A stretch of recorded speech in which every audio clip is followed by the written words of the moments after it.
excited na po kami. Ito yung araw ng pagsundo namin sa mama namin galing sa Pilipinas. Ay ito, i-ready na namin yung sasakyan sa pagsundo.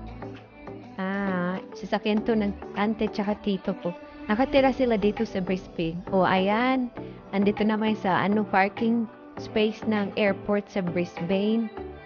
Ayan, niready na namin si baby. Nilabas na namin. Ayan yan yung auntie ko, tito ko. Nakakasad na lang kasi yung chinilas niya sira. Ayan lakad siya ng lakad sira. Hirap na hirap siyang magano. Pero sabi ko kasi ramin yung sapatos ko, ayaw naman niya. Yan, nakapaano lang siya, mga ka-treasure. Wawa naman siya. Sabi namin, hanap na lang kami ng yung pantali para talian na lang. Sinubukan naman namin talian, ayaw naman ng chinilas magpatali. Kaya ayan, nagpaana lang siya. Tapos hanap na, ito po yung international airport dito sa sa Brisbane. Nanap namin yung area kung saan lalabas yung mama ko. Ayan. Ito yung tito ko. Ayan. Bumalik kami kasi dito pala kami sasakay. Hindi na kami naglakad.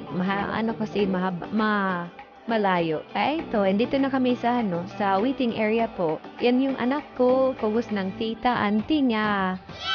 Sayaw ng sayaw. Sayaw ng sayaw.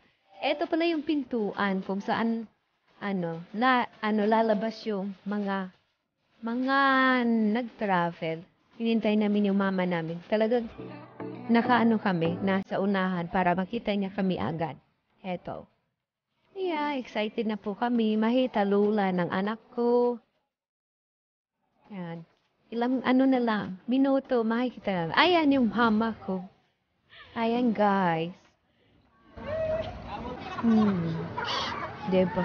Ang saya. Nagkita na rin sila ng apo niya, ang kapatid niya. Hindi pa daw siya nakakain. Babalik na po kami. Mabalik na kami sa Lungga. Uwi na kami. Karga-karga siya ng lola. Naantok na baby ko. Ayun diba? Gusto niya karga ng lola niya. Yan. Pauwi na kami.